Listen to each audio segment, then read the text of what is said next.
আমাকে দেখে একটুও লাগছে না যে আমার স্নান পুজো হয়ে গেছে। তো সকালে উঠেই স্নান পুজো সেরে তারপর তো কিচেনে আসলাম, রুটি সবজি বানাবো।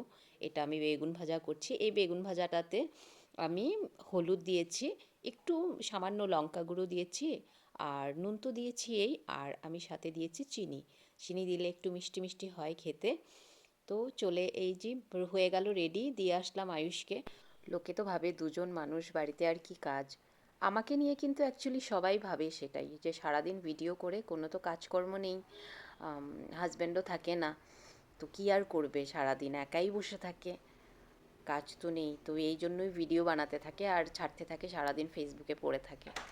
কিন্তু আমার একা যা যা করতে হয়, তা যদি ওদের করতে হয় একা হাতে, আর এগুলো সব কিছু, আর তার পাশাপাশি ভিডিও করা তো দূরের কথা, ওরা কারোর সাথে হেসেও কথা বলবে না। তো আমি মাল্লিকা ডিব্রুগড় আসাম থেকে আসলাম আরেকটা ভিডিও নিয়ে। গলা দেখো একেবারে পুরো ভেঙে আছে, তারপরেও আমি নিজের ভয়েসেই ভিডিও বানাচ্ছি, কারণ আমার আর ইস্যু চাই না, কারণ এত কমেন্ট ব্লক খাচ্ছি, আমার আর ভালোই লাগছে না। আজ তোমাদের একটা নতুন রেসিপি দেখাচ্ছি। এই যে শিমগুলো, এগুলো না একটু কালো কালো দাগ লেগে গেছিলো, তো আমি তো লক্ষ্মীমন্ত বউ, আমি কিছু ফেলে দেই না, তো সেই জন্য আমি এগুলোকে বাটা বানিয়ে নিচ্ছি। তো আজকে আমি নিরামিষ, রসুন দিচ্ছি না, নিরামিষই বাটা বানাচ্ছি, সেটাই আমি তোমাদের বলছি। যেহেতু একটু শিমগুলো কালো কালো হয়ে গেছিলো, মানে একটু সাইডে সাইডে, এই জন্য আমি না এটা দেখে নিয়েছি ভিতরে কিছু পোকা আছে কি না।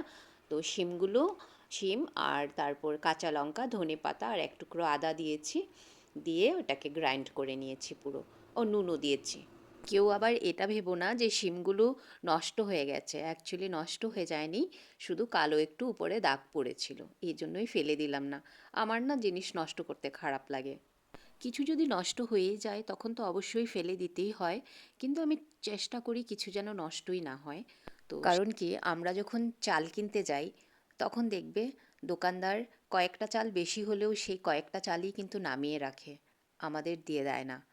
কেনই বা দিবে, সে তো সেটা কিনেই এনেছে, তাই না? আমি অনেককে দেখেছি খেতে বসে খেতে ইচ্ছে করলো না, থালায় জল ঢেলে দিল, বা খাওয়াগুলো সেভাবে ছেড়ে দিয়েই উঠে গেল। আমি কিন্তু কখনো সেরকম করি না, কেউই করে না, ইনফ্যাক্ট আমাদের ফ্যামিলিতে কেউ। কথা বলতে বলতে বেগুনগুলো ভাজা হয়ে গেছে।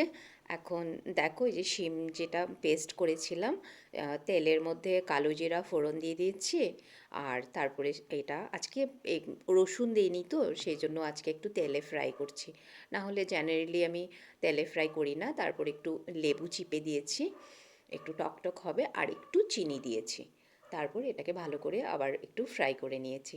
তোমরা যদি নিরামিষ রসুন না দিয়ে যদি কখনো বানাতে চাও, এভাবে পারবে বানাতে, আমি খেয়ে দেখেছি, ভালোই লেগেছে খেতে। সবাই ভালো থেকো, সুস্থ থেকো, দেখা হবে আরেকটা ভিডিওতে। টাটা।